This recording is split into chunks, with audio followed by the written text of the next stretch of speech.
Imagine a place so unforgiving that a breath of air can crystallize mid-sentence, where the temperature plummets to -89 degrees Celsius, and hurricane-force winds rip across a desolate ice desert at over 300 km per hour. This is not science fiction. This is Antarctica, Earth's harshest, coldest, and most isolated continent. Yet, against all logic, there is a construction frenzy happening right now in this icy expanse. Over 30 nations are pouring money, manpower, and cutting-edge technology into building advanced research stations across Antarctica. What started as a quest for scientific exploration is rapidly evolving into a strategic political maneuver. Why? Because buried beneath the ice are some of the richest untapped natural resources on the planet, including a staggering 511 billion barrels of oil, potentially doubling Saudi Arabia's known reserves.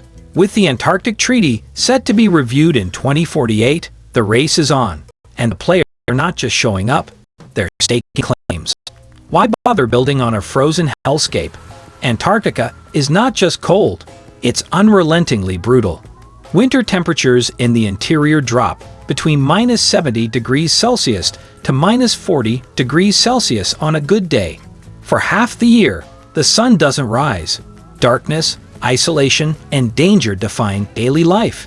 Even metal becomes so brittle in these conditions that it can shatter like glass. Yet, this frozen wilderness is home to over 70 research stations, manned by about 5,000 people in summer and 1,000 in winter. Scientists, engineers, and logistics personnel who face months of isolation, no resupply flights, and extreme psychological stress. So why go through all the trouble? Two reasons: science and strategy. And increasingly, the second is overtaking the first. Building a base at the bottom of the world. Constructing anything in Antarctica is a logistical ballet choreographed across continents. You can't just walk into a hardware store for extra bolts.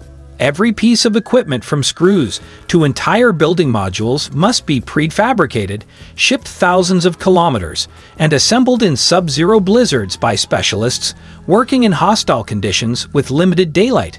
To cope, most buildings are modular and pre-tested.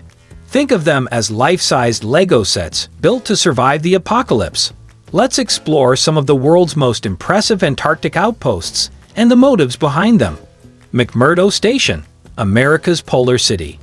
Established in 1956, the U.S.-operated McMurdo Station is the largest outpost in Antarctica.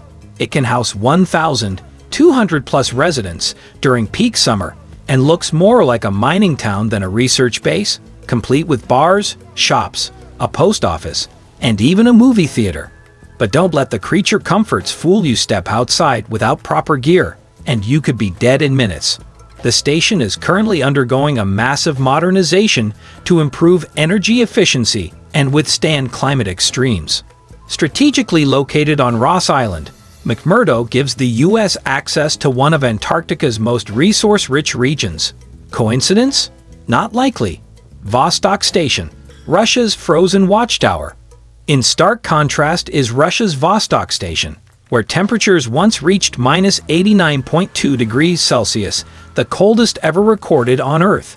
This remote outpost sits atop Lake Vostok, a massive freshwater body buried under kilometers of ice for millions of years. Russian scientists are drilling through this ancient ice to reach the lake, searching for undiscovered microbial life and even drawing comparisons to Jupiter's icy moon Europa. But Russia's ambitions stretch beyond biology. They are expanding the GLONASS satellite system, Russia's answer to GPS across the continent, and pushing back against international efforts to protect marine areas in Antarctic waters. All signs point to a calculated long-term strategy. China's rapid rise in the south. In a few short decades, China has gone from 0 to 5 research bases in Antarctica, with more in the pipeline. Their newest station, completed in 2020, looks like it belongs on Mars, made of 134 shipping containers, housing 150 people, and designed for maximum efficiency. Their first base, Great Wall Station, is currently being expanded to include satellite domes, sports facilities, and advanced labs. While China insists its motives are purely scientific, it also admits that resource security plays a major role in its expansion plans. When you're talking about 500 billion barrels of oil, that makes sense. Halley 6, the UK's mobile base. Britain's Halley 6 station is arguably the most ingenious Antarctic structure ever built. Designed like something out of a sci-fi film, it's mounted on hydraulic legs with skis, allowing the entire base to move across the ice when needed. And in 2017, it did 23 kilometers inland to escape a massive ice crack. Its modular design, storm-resistant build, and elevated aerodynamic profile make it one of the most resilient and forward-thinking Antarctic outposts. South Pole Traverse, America's Ice Road. Supplying these isolated stations is an epic challenge of its own. Enter the South Pole Traverse, an American supply route that spans 995 miles of pure ice and nothingness. Tracked vehicles pull sleds loaded with fuel and cargo across crevasse fields and treacherous terrain. Each round trip takes about 40 days weather permitting, and one mistake could jeopardize the entire mission. It's one of the world's most extreme logistical operations, happening far from any roads or rescue. Concordia, the Earthbound Mars colony. The Concordia Station, run by France and Italy, is located on the Antarctic Plateau and might be the most isolated human settlement on Earth. During winter, it's completely cut off for 9 months. No flights, no supplies, no backup. Temperatures plunge to minus 70 degrees Celsius, and the perpetual darkness creates psychological conditions similar to what astronauts would face on Mars. It's no wonder the European Space Agency uses Concordia to train for interplanetary missions. The real reason behind the construction boom, despite the emphasis on research and international cooperation, there's an elephant under the ice: resources.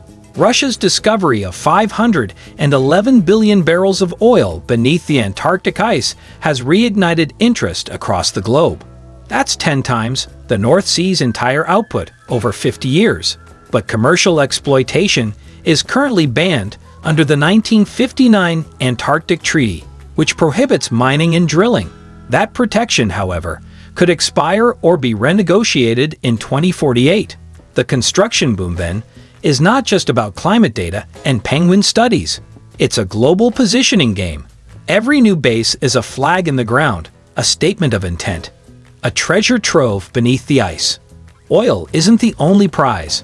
Antarctica is believed to hold massive coal reserves, iron ore, rare earth minerals, and perhaps most crucially, freshwater. With over 70% of Earth's freshwater locked in its ice, Antarctica may one day be the source of the planet's most valuable commodity. There's also the increasingly controversial krill fishing industry, with China, South Korea, and others expanding operations in Antarctic waters, often in the face of environmental opposition, berths, bases, and borders. Some countries are playing the long game in Antarctica through subtle strategies, such as Argentina and Chile establishing permanent bases, and even facilitating the birth of 11 babies on the continent. Since 1978, a legal maneuver aimed at strengthening future territorial claims. Meanwhile, other nations are ramping up their presence. India is operating multiple research stations and expanding its footprint. Brazil has rebuilt its facility after a devastating fire, turning it into a state-of-the-art complex. And Turkey, Iran, and Belarus are preparing to join the growing list of countries entering the icy geopolitical arena. A glimpse into the future.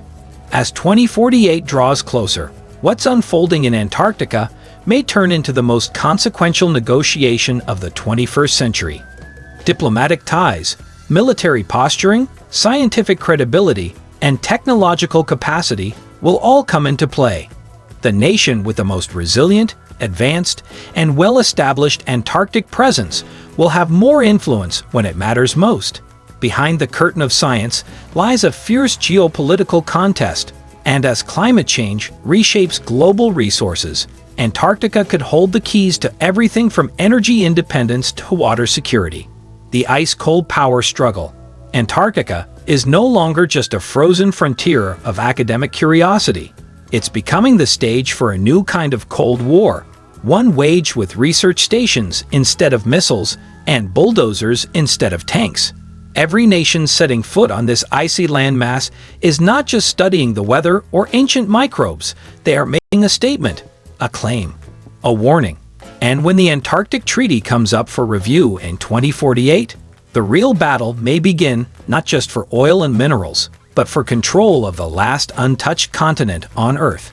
Whether it's for scientific glory or resource dominance, one thing is clear: the race for Antarctica is on.